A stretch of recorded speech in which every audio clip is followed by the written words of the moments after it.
رسول الله وعلى آله وصحبه ومن والاه ولا حول ولا قوة إلا بالله أما بعد فأخواني في الدين وأخواتي في الله kaum muslimin wal muslimat jemaah salat subuh yang saya cintai dan saya muliakan rahimani wa rahimakumullah. Semoga Allah Subhanahu wa ta'ala senantiasa mencurahkan rahmat-Nya kepada kita sekalian.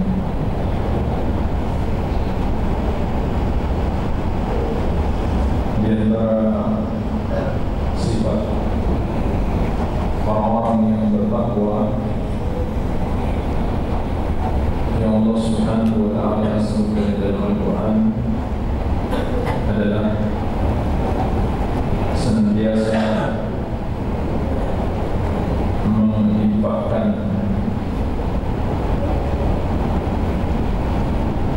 dari sebagian rezeki yang Allah Subhanahu wa ta'ala anugerahkan kepada mereka,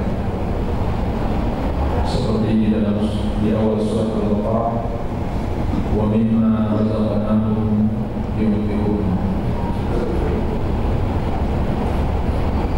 dan dari rezeki yang kami berikan kepada mereka maka mereka menginfakkannya.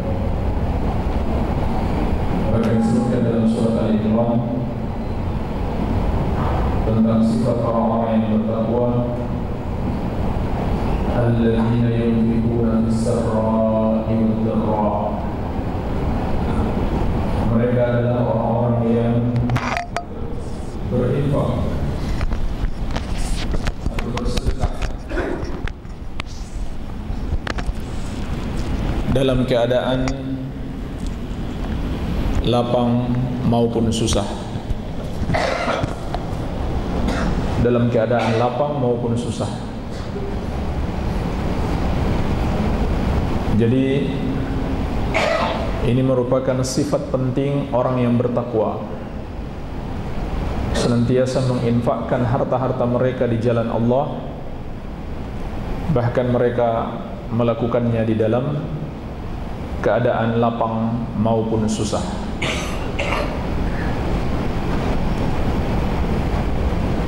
Karena pada hakikatnya jemaah sekalian, harta yang kita miliki adalah harta yang kita infakkan di jalan Allah, harta yang kita sedekahkan. Adapun harta yang kita tahan itu adalah milik ahli waris kita. Sebagaimana Rasulullah SAW satu hari pernah bertanya kepada para sahabat, ayyukum malu warithihi ahabbu ilaihi min malih. Siapa di antara kalian yang harta ahli warisnya lebih dia senangi daripada hartanya sendiri? Maka sahabat pun berkata, ya Rasulullah, tidak ada seorang pun yang lebih menyenangi harta orang lain, harta ahli warisnya, dibanding hartanya sendiri. Maka Rasulullah SAW menegaskan, fa inna ma lahu ma qaddama wa ma la warithihi ma akhara. Sesungguhnya hartanya adalah yang dia sedekahkan di jalan Allah, dan harta ahli warisnya adalah yang dia tahan.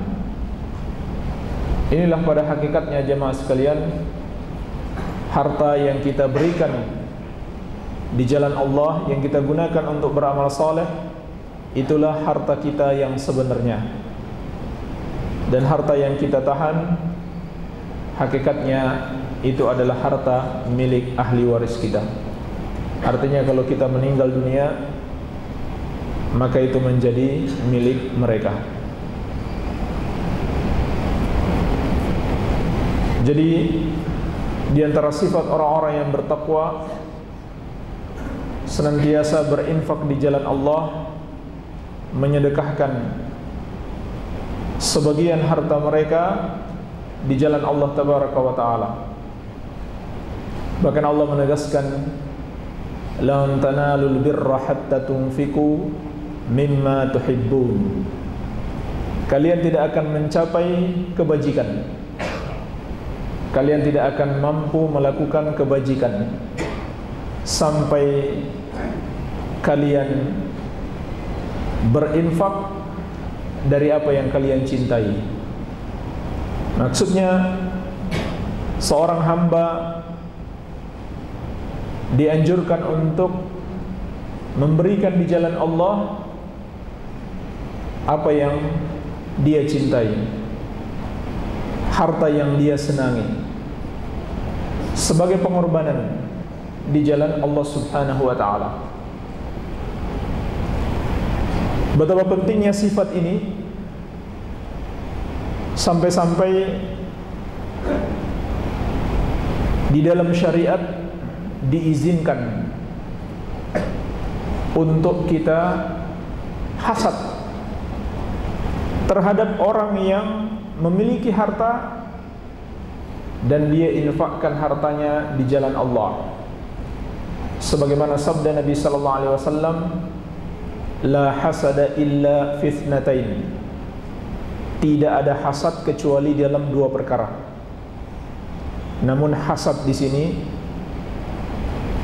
bukan menginginkan nikmat itu hilang dari orang yang dihasadi tersebut, tetapi cuma pingin seperti itu. Kalau kita lihat orang yang Allah anugerahkan kenikmatan, kemudian kita ingin nikmat itu hilang darinya, maka ini termasuk dosa besar. Tapi kalau kita sekedar ingin menjadi seperti dia, maka tidak diizinkan kecuali dalam dua perkara. Tidak boleh hasad, tidak boleh ada iri untuk menjadi seperti orang tersebut, kecuali dalam dua perkara. Yang pertama, rajulun atahu Allahu malan fasallatahu ala halakatihi fil haqq. Orang yang Allah berikan anugerah harta, kemudian hartanya itu dia habiskan di jalan kebenaran. Ini patut kita iri kepadanya. Punya harta, tetapi dia tidak habiskan hartanya percuma. Dia tidak menghambur-hamburkan hartanya begitu saja, namun dia gunakan di jalan Allah. Kemudian yang kedua, wa rajulun atahu Allahu hikmah fayaqdi biha wa yu'allimuha. Orang yang Allah anugerahkan ilmu agama, dan dia mengamalkan ilmu tersebut serta mengajarkannya. Inilah dua golongan yang boleh kita hasad kepada mereka. Orang kaya yang banyak bersedekah dan orang yang memiliki ilmu agama, dia amalkan ilmunya dan dia ajarkan. Ya. Dan di bulan Ramadan ini jemaah sekalian adalah bulan rahmat, ampunan dan pembebasan diri dari api neraka. Tetapi untuk meraih rahmat serta ampunan Allah dan terbebas dari neraka harus menempuh sebab-sebab. Dan di antara sebab terbesar selamatnya seseorang dari api neraka adalah dengan bersedekah. Rasulullah SAW bersabda, "Fattaqun nar walau bisyikki tamratin." Takutlah kepada neraka, selamatkanlah diri dari neraka meskipun hanya dengan sepotong kurma. Selamatkan diri kalian dari neraka meskipun hanya dengan sepotong kurma. Artinya, berapapun yang kita punya, walau hanya sepotong kurma bisa kita sedekahkan, keluarkan. Maka itu akan menjadi sebab keselamatan dari api neraka. Bukan hanya itu jemaah sekalian, orang yang selalu menyedekahkan hartanya, maka pada hakikatnya dia sedang berusaha agar hartanya tersebut menjadi lebih bermanfaat untuk dirinya. Karena tidak pernah sedekah itu mengurangi harta. Sebagaimana Rasulullah SAW menegaskan, "Ma naqasa sadaqatun min malin." Sedekah itu tidak pernah mengurangi harta. Justru sebaliknya, orang yang bersedekah, Allah akan lipat gandakan hartanya. Bahkan telah ditugaskan 2 malaikat setiap harinya. Telah ditugaskan 2 malaikat setiap harinya untuk mendoakan. Salah satunya mendoakan orang yang bersedekah, satunya lagi mendoakan orang yang menahan hartanya. Sebagaimana sabda Nabi sallallahu alaihi wasallam, "Ma min yaumin yusbihul ibadu fihi illa malakani yanzilan." Tidak ada satu hari pun yang hamba-hamba Allah itu masuk di waktu pagi kecuali turun 2 malaikat. Faqala ahaduhuma, "Allahumma a'ti munfikan khalafa." Maka salah satu malaikat berkata, "Ya Allah, berikanlah ganti terhadap orang yang bersedekah." Subhanallah, setiap hari, setiap pagi ada malaikat yang Allah tugaskan untuk berdoa, "Ya Allah, berikanlah ganti terhadap orang yang bersedekah." Dan satunya lagi berkata, "Allahumma a'ti mumsikan talafa." Ya Allah, timpakanlah kerusakan terhadap orang yang menahan hartanya. Ini doa malaikat yang kedua, mendoakan kejelekan.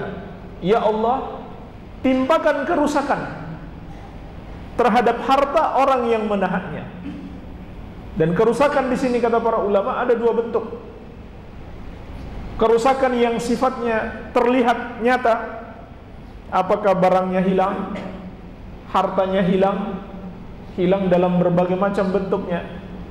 Mungkin dicuri orang, mungkin terbakar, ataukah hilang keberkahannya. Hartanya ada, melimpah ruah, terlihat Masya Allah dia nggak kurang satu apapun, tapi ternyata jemaah sekalian, hartanya itu tidak memberikan manfaat kepadanya. Ini maksudnya hilang berkah atau sedikit berkah, tidak memberikan manfaat apa-apa kepadanya kecuali sedikit sekali. Yang terjadi malah hartanya itu menjerumuskannya ke dalam dosa-dosa. Ini orang kalau hartanya sudah tidak berkah, hartanya malah menjerumuskannya ke dalam perbuatan-perbuatan dosa. Maka barang siapa yang ingin hartanya itu menjadi berkah, bersedekahlah, berinfaklah. Bahkan Nabi SAW mengabarkan kepada kita sejumlah keutamaan sedekah. Di antaranya, sedekah itu bisa menjadi obat bagi saudara-saudara kita yang sakit. Sebagaimana sabda beliau, "Dawaw mardakum bis sadaqah." Obatilah orang-orang yang sakit kalian dengan sedekah. Ini luar biasa pengaruh sedekah, manfaat sedekah di dunia maupun di akhirat kelak. Makanya Allah tetapkan sebagai sifat orang-orang yang bertakwa, "Wa mimma razaqnahum yunfikun." Alladzina yunfikuna fis sarra'i wad dharra. Orang-orang yang selalu bersedekah dalam keadaan lapang maupun sempit. Ini sifat orang-orang yang bertakwa yang Allah sebutkan di dalam Al-Quranul Karim. Dan subhanallah, Nabi kita yang mulia, Nabi Muhammad SAW adalah seorang yang fakir. Beliau bukan orang kaya. Walaupun kalau beliau mau, gampang saja menjadi orang kaya. Tinggal berdoa kepada Allah Subhanahu wa ta'ala. Tetapi memang kemiskinan dan kefakiran itulah yang Allah pilihkan sebagai kehidupan bagi Nabi Muhammad SAW.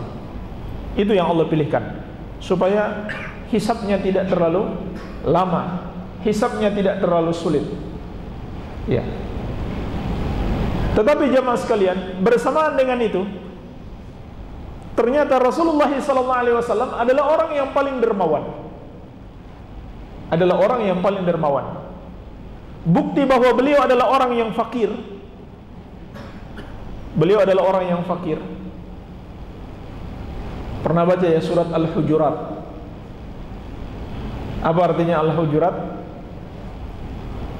Kamar-kamar.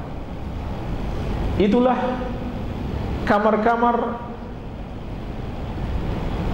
Rasulullah sallallahu alaihi wasallam. Di situ istri-istri beliau tinggal.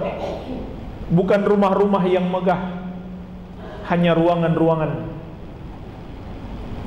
Dan Nabi sallallahu alaihi wasallam meninggal dunia dalam keadaan masih punya hutang, yaitu baju besi beliau yang digadaikan kepada seorang Yahudi belum sempat ditebus. Untuk apa jemaah sekalian beliau menggadaikan baju besi? Untuk sekedar membeli makanan. Beliau tidak meminta-minta. Beliau menggadaikan baju besinya untuk sekedar membeli makanan karena kebutuhan beliau dan keluarga. Sampai beliau wafat itu belum sempat ditebus. Nanti para sahabat yang menebus. Ini menunjukkan beliau adalah orang fakir. Tetapi bersamaan dengan itu beliau adalah orang yang paling dermawan. Dikatakan Ibnu Abbas radhiyallahu taala anhuma, kana Rasulullah sallallahu alaihi wasallam ajwadun nas wa ajwadu ma yakunu fi Ramadan. Rasulullah sallallahu alaihi wasallam adalah orang yang paling dermawan, dan beliau akan lebih dermawan lagi di bulan Ramadan. Beliau adalah orang yang dermawan di luar bulan Ramadan. Apabila masuk bulan Ramadan, kedermawanan beliau semakin meningkat. Ya. Sampai disebutkan oleh Anas bin Malik radhiyallahu anhu, ada orang Arab Badui kafir dan kasar, meminta harta kepada Rasulullah sallallahu alaihi wasallam. Sudah kafir, kasar lagi, membentak Rasulullah sallallahu alaihi wasallam dengan mengatakan, "Wahai Muhammad, berikan aku harta." Tidak ada basa-basi, langsung ketemu, langsung minta. Apa yang terjadi jemaah sekalian? Apakah Rasulullah sallallahu alaihi wasallam marah kepadanya? Tidak.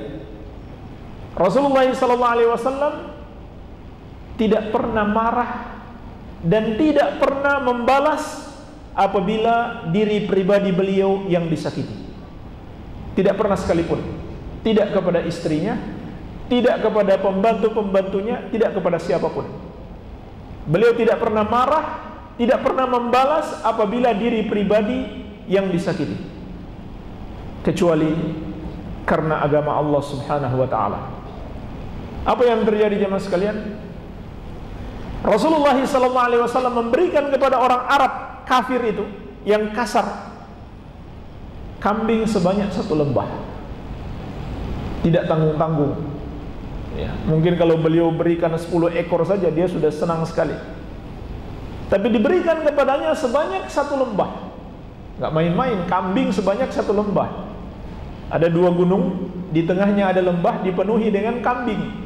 Seluruhnya diberikan kepada orang kafir tersebut. Apa harapan beliau jemaah sekalian? Harapan beliau dia mau masuk Islam. Artinya beliau korbankan hartanya di jalan Allah. Harta sebanyak itu demi untuk 1 orang masuk Islam. Apa yang terjadi jemaah sekalian? Orang itu pulang kampungnya di sebuah dusun dengan membawa kambing sebanyak itu. Kemudian dia katakan kepada orang-orang di kampungnya, "Ay qaumi aslimu fa inna Muhammadan la yu'ti ata'an ma yakhaful faqr." Wahai kaumku, ayo kita masuk Islam, karena Muhammad memberikan sedekah tanpa takut dengan kefakiran. Ini sifat Rasulullah SAW. Padahal beliau sudah fakir, tapi beliau enggak takut fakir untuk mensedekahkan hartanya. Tidak perlu takut dengan kefakiran, Karena Allah Subhanahu wa ta'ala akan memberikan penggantian dan keberkahan. Walaupun harta kita sedikit, tetapi kalau Allah sudah berkahi, maka akan memberikan manfaat besar kepada kita. Sebaliknya harta kita banyak tapi tidak diberkahi, kurang manfaatnya bagi kita, atau justru malah memudaratkan kita. Kemudian jemaah sekalian, sedekah itu ada yang wajib dan ada yang sunnah. Ada yang wajib dan ada yang sunnah. Yang wajib adalah zakat mal dan zakat fitrah. Ya. Ada juga zakat yang sunnah atau sedekah sunnah, tidak diwajibkan bagi kita. Yang diwajibkan adalah zakat mal dan zakat fitrah. Adapun zakat mal tidak ada hubungannya dengan Ramadan. Sedangkan zakat fitrah itulah yang terkait dengan Ramadan. Zakat mal itu hubungannya dengan apa? Hubungannya dengan harta kita apabila terpenuhi padanya dua syarat, yaitu nisab dan haul. Itu pun enggak semua harta, hanya 4 harta saja, tidak lebih daripada itu. Yang pertama, zakat pertanian. Yang kedua, zakat peternakan. Itu pun enggak semua peternakan, hanya kambing, onta, dan sapi. Itu aja, yang lainnya tidak. Kemudian zakat emas dan perak termasuk uang, masuk dalam kelompok ini. Zakat emas, perak, dan uang. Kemudian zakat barang-barang perdagangan. Ini saja 4 barang yang wajib dikeluarkan zakat. Selain itu tidak ada kewajiban, seperti rumah, mobil, motor, tanah. Tidak ada kewajiban mengeluarkan zakat itu, kecuali apabila diniatkan untuk dijual, maka kena kewajiban zakat perdagangan. Bagaimana kalau disewakan? Disewakan juga tidak, hanya kena zakat uang. Tidak ada zakat perdagangan kalau sekedar disewakan, bukan untuk dijual. Ya. Nah, mungkin yang perlu kita ketahui, zakat terkait dengan uang, sama dengan emas dan perak. Ini kebanyakan orang kena zakat ini, zakat emas dan perak atau uang. Kapan diwajibkan? Apabila terpenuhi 2 syarat. Yang pertama nisab, yang kedua haul. Nisab itu artinya harta minimal yang dimiliki seseorang sehingga dia terkena kewajiban zakat.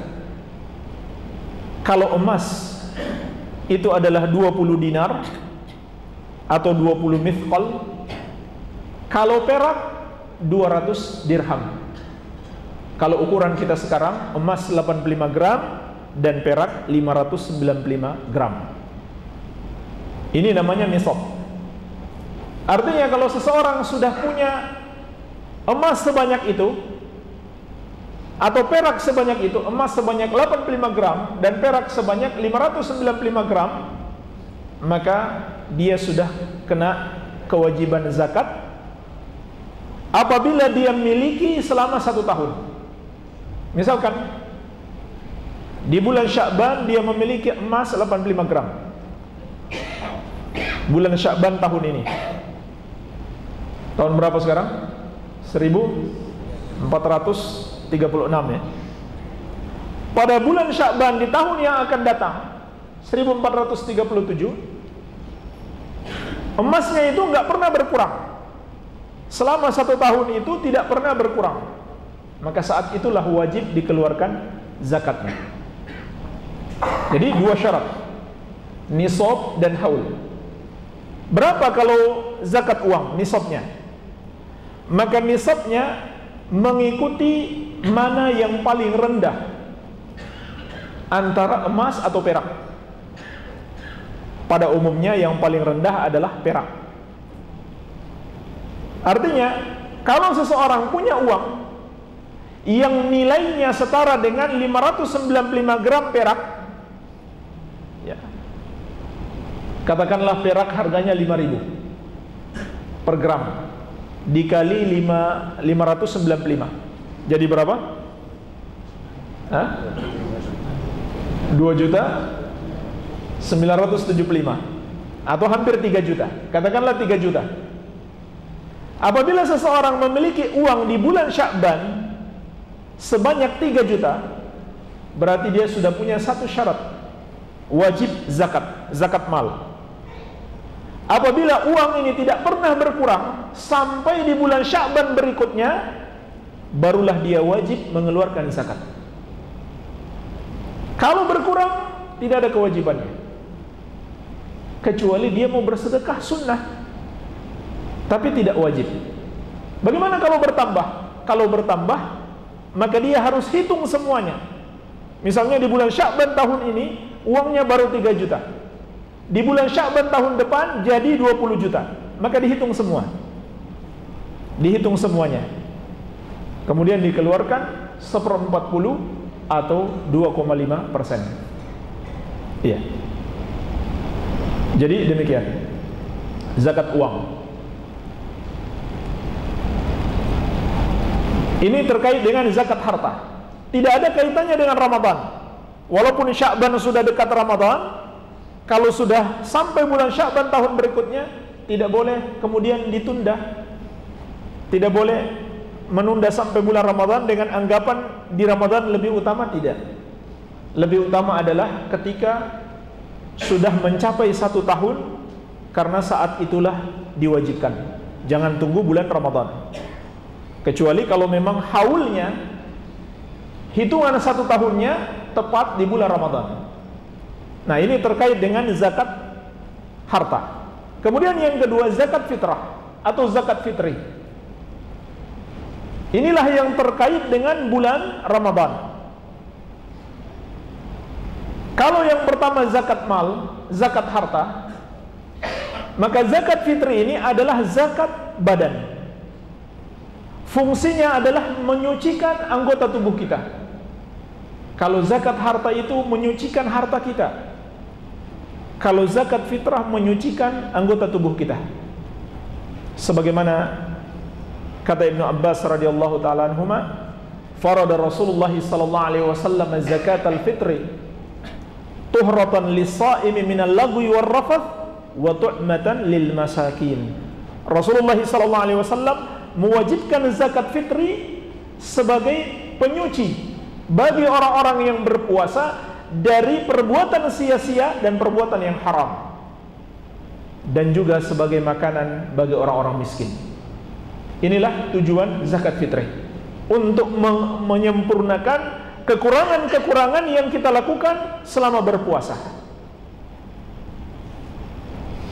Makanya zakat fitri ini diwajibkan untuk seluruh kaum muslimin tanpa terkecuali.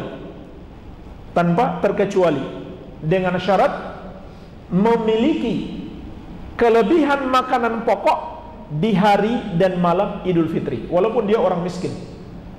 Beda dengan zakat harta, hanya diwajibkan bagi orang-orang yang memiliki harta atau kecukupan harta.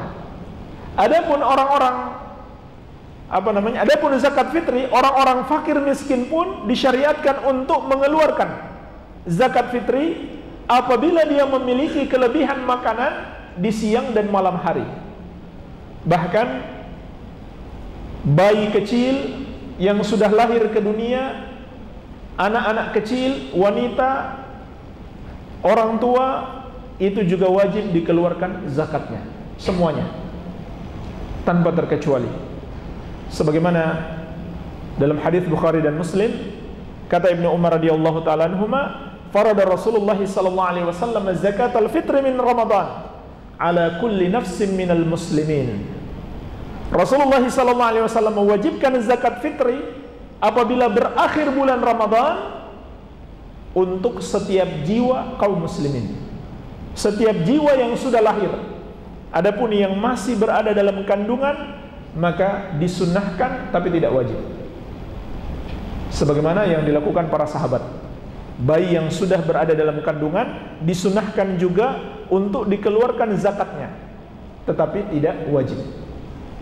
Berapa banyak dikeluarkan? Sa'an minat ta'am. Sebagaimana disebutkan dalam hadis, yang dikeluarkan adalah makanan sebanyak 1 sa'. 1 sa' itu adalah 4 mud. Adalah 4 mud. 1 mud adalah 2 genggaman orang dewasa yang tidak terlalu besar dan tidak terlalu kecil. Jadi dikali 4 itulah 1 sa'. Kalau perkiraannya di dalam fatwa Dewan Ulama Saudi Arabia adalah 3 kg. Itu perkiraan. Kalau mungkin di Indonesia 2,5 kg. Itu perkiraan. Kalau kita ambil jumlah yang lebih besar, itu lebih bagus. Iya. Jadi dikeluarkan semuanya untuk anak-anak kita, istri-istri kita, dan orang-orang semua yang kita tanggung, yang setiap harinya dia hidup dalam tanggungan kita, maka itulah yang wajib kita keluarkan zakat bagi mereka. Andaikan orang fakir, tidak punya apa-apa, tapi di malam atau di sebelum hari Id banyak orang berikan zakat kepadanya, akhirnya dia punya kelebihan harta, maka dia juga wajib. Dia juga wajib mengeluarkan zakat fitri. Ya. Kapan waktunya? Waktunya itu ada 4. Yang pertama, waktu yang dibolehkan. Waktu yang dibolehkan, sebagaimana disebutkan dalam hadis Ibnu Umar radhiyallahu taala anhuma, adalah 1 atau 2 atau 3 hari sebelum Idul Fitri. Ini waktu yang dibolehkan. Ya. Kanu yu'tuna biyaumin aw yaumain. Disebutkan bahwa para sahabat memberikan zakat 1 atau 2 hari sebelum Idul Fitri. Tetapi waktu yang diwajibkan, yang kedua adalah waktu yang diwajibkan apabila telah terbenam matahari di hari terakhir Ramadan sampai sebelum sholat Idul Fitri. Ini waktu yang diwajibkan. Yang ketiga, waktu yang disunnahkan. Waktu yang disunnahkan adalah sebelum kita keluar menuju sholat Idul Fitri. Yang keempat, waktu yang terlarang, yaitu setelah sholat Idul Fitri. Ini sudah terlarang, tidak sah zakat fitri seseorang apabila dia keluarkan setelah sholat Idul Fitri. Dan ini termasuk kewajiban panitia. Apabila dititipi zakat fitri, wajib untuk dikeluarkan sebelum sholat Idul Fitri paling lambat. Paling lambat sebelum sholat Idul Fitri. Karena setelah itu tidak sah lagi. Tidak sah, tetapi wajib untuk tetap dikeluarkan. Kenapa? Karena itu hak orang fakir. Itu hak orang fakir. Baik, ini sekilas beberapa ketentuan tentang zakat fitri, zakat mal, dan sedekah sunnah yang dianjurkan bagi kita. Semoga kita dapat mengamalkannya dan kita termasuk orang-orang yang bertakwa. Jamaah sekalian, mungkin ini yang bisa saya sampaikan. Masih ada waktu sedikit tanya jawab, saya persilakan. Assalamualaikum warahmatullahi wabarakatuh. Assalamualaikum warahmatullahi wabarakatuh. Yang kami tanyakan ada 2. Yang pertama, uang hasil pinjaman. Apakah itu bisa dibayarkan untuk zakat fitrah maupun sedekah? Terus yang kedua, apabila pinjaman sudah tahun, apa itu juga harus dikenakan zakat mal? Terima kasih. Baik. Uang hasil pinjaman. Dan sekarang uang itu milik kita, maka kena kewajiban zakat. Terserah dapat uang dari mana. Apakah dari hasil pinjaman, dari warisan, hadiah, ataupun gaji, sama saja. Kena kewajiban zakat. Selama itu adalah milik kita, bukan milik orang lain. Beda dengan uang titipan. Ya kan? Saya titip uang ini ya. Nanti tahun depan saya ambil, itu lain. Berarti bukan milik kita. Tapi kalau pinjaman berarti milik kita. Atau kita punya uang sekarang, sampai tahun depan uang itu masih milik kita, tetapi uang itu kita rencanakan untuk bayar hutang, sama, tetap kena kewajiban zakat. Ya, tetap kena kewajiban zakat. Walaupun kita rencanakan uang itu untuk bayar hutang, atau untuk naik haji, atau untuk menikah misalkan, sama saja. Selama uang itu masih ada pada kita dan masuk 1 tahun tidak pernah berkurang dari nisab, maka wajib dikeluarkan zakatnya sebanyak 1/40. Sedikit, nggak banyak, ya, bukan 10%, bukan seperti pajak, tidak, hanya 2,5%. Baik, sama dengan zakat fitrah. Kalau kita punya harta, walaupun dari hasil pinjaman, tetap dikeluarkan zakat fitrah. Iya, seperti itu. Wallahu a'lam. Assalamualaikum warahmatullahi wabarakatuh. Apabila zakat itu dipotongnya bukan zakat kilo, kemudian kita akan berikan pada hasil miskin. Ada aturan apa pada punya jumlah berikan kepada per kepala yang selesai? Tidak ada ketentuan. Untuk orang yang menerimanya, berapa saja dia terima, tidak masalah. Ya. Fadal. Assalamualaikum. Zakat harta, apakah setiap mendapatkan kita sudah potong, tapi nanti di akhir tahun kita harus potong lagi. Misalnya setiap kita dapat, kita sudah potong, kita keluarkan 2,5%. Apakah nanti di akhir tahun kita harus keluarkan lagi 2,5% untuk zakat harta? Dan kemudian yang kedua, penerima dari zakat harta itu siapa Ustaz yang paling bagus?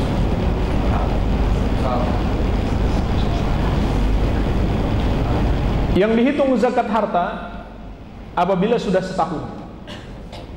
Sudah setahun baru dipotong 2,5%. Kalau dipotong tiap bulan, itu niatkan sebagai sedekah sunnah, ya. Karena dia belum terpenuhi syarat wajibnya. Bagus kita potong tiap bulan 2,5%, tetapi jangan niatkan zakat, niatkan sebagai sedekah sunnah, ya. Jadi zakat mal itu kewajibannya setiap tahun sebanyak 2,5%. Iya. Kemudian yang berhak menerima zakat adalah 8 golongan yang disebutkan dalam Al-Quran. Siapa yang lebih utama? Kalau berbicara yang lebih utama, tidak ada dalil secara khusus yang menjelaskannya, hanya saja tergantung kebutuhan. Tergantung kebutuhan. Kadang kita lihat orang ini lebih pantas dibantu. Kalau bantu dia lebih baik. Jadi lihat sisi maslahat-maslahatnya. Ini kalau dari segi keutamaan. Misalkan lagi musim perang misalkan, banyak orang yang perlu dimotivasi untuk berjihad. Maka yang mungkin lebih utama adalah orang yang berjihad di jalan Allah, diberikan zakat, ya. Dan termasuk disebutkan para ulama, termasuk orang yang berjihad di jalan Allah adalah para penuntut ilmu, para penuntut ilmu agama. Ini juga termasuk fi sabilillah. Bersamaan dengan itu dia juga fakir dan juga banyak hutang. Nah, ini lebih utama membantu dia daripada yang lain, ya.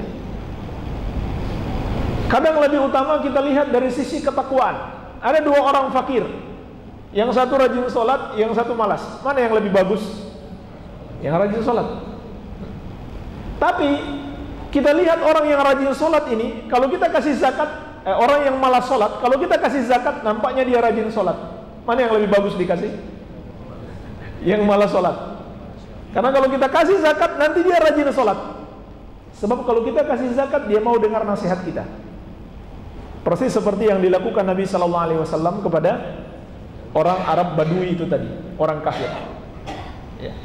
Nabi berikan kepadanya kambing sebanyak 1 lembah yang mungkin Nabi tidak pernah berikan kepada seorang beriman, tapi dia kafir. Ya. Dan disebutkan para ulama, kategori mu'allaf itu bisa saja dia masih kafir. Enggak harus dia masuk Islam dulu, enggak. Bisa saja dia masih kafir, diberikan zakat supaya dia mau masuk Islam.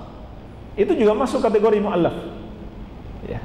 Kalau yang dikenal orang sekarang kan mu'allaf itu yang baru masuk Islam. Sebetulnya tidak.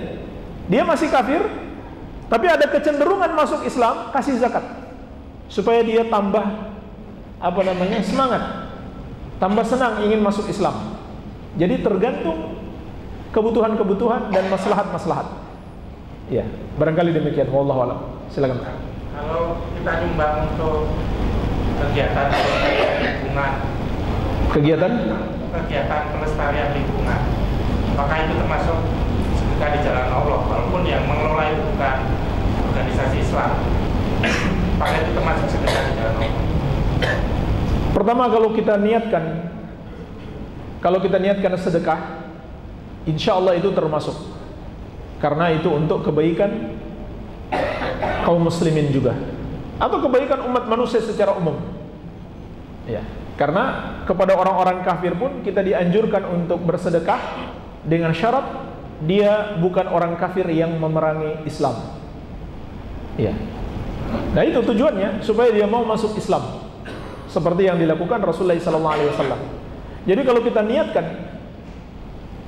niatkan sedekah karena Allah, insya Allah termasuk.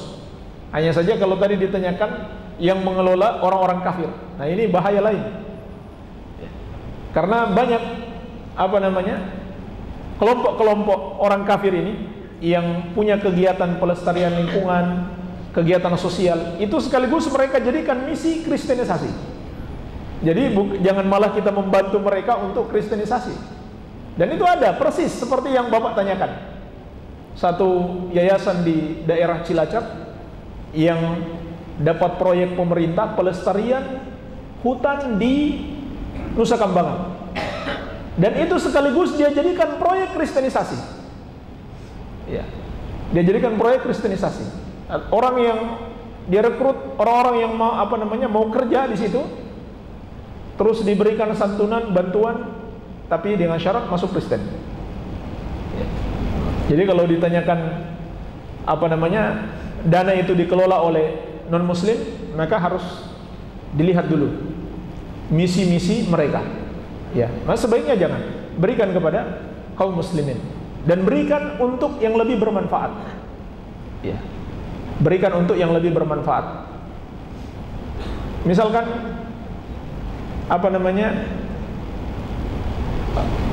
ada 2 tawaran kepada kita, bersedekah untuk pelestarian alam atau bersedekah untuk sebuah pondok pesantren, mana yang lebih bermanfaat?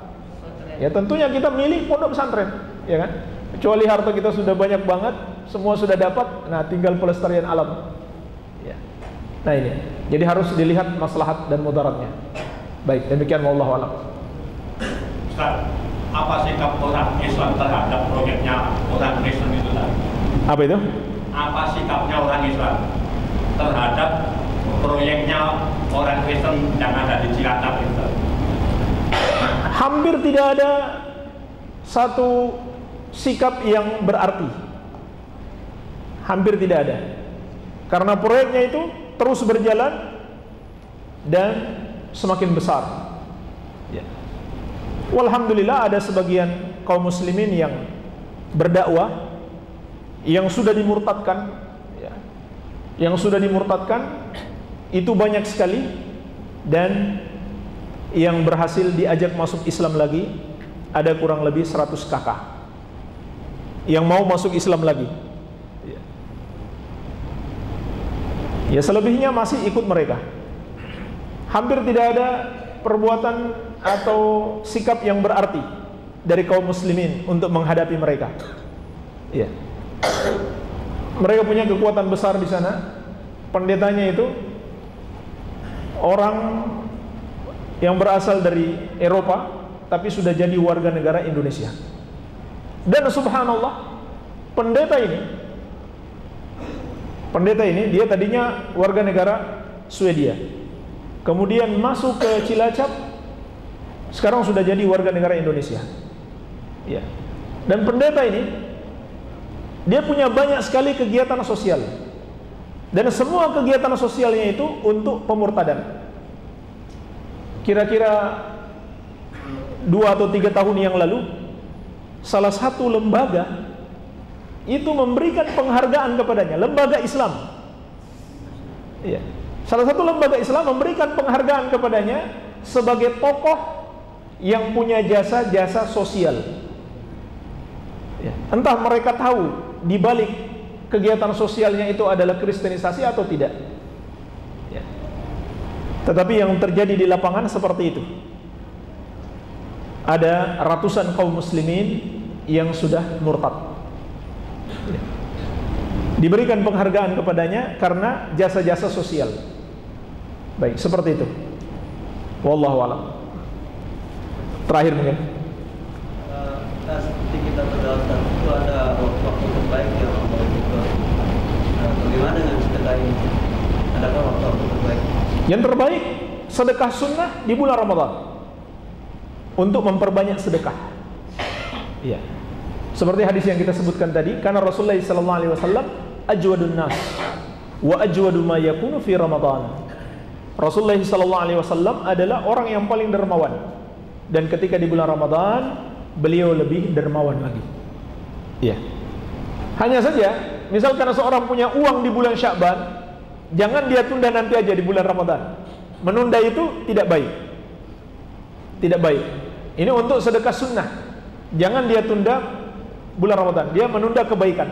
Dan belum tentu hartanya ini masih akan bertahan. Mungkin hilang, ya kan? Mungkin kepake, akhirnya nggak jadi bersedekah. Dan kalau sudah wajib, kalau zakat mal, maka kalau dia tunda sampai bulan Ramadan, dia berdosa. Ya, misalnya sampai 1 tahun di bulan Sya'ban, kalau dia tunda sampai bulan Ramadan, maka dia berdosa. Ya, harus segera dikeluarkan. Baik. Walhamdulillah, ini yang bisa saya sampaikan. Semoga ada manfaatnya. Lebih dan kurangnya saya mohon maaf. Subhanakallahumma bihamdik, asyhadu an la ilaha illa anta astaghfiruka wa atubu ilaik. Wa sallallahu ala nabiyyina Muhammadin wa alihi wasallam. Walhamdulillahirabbil alamin. Wassalamualaikum warahmatullahi wabarakatuh.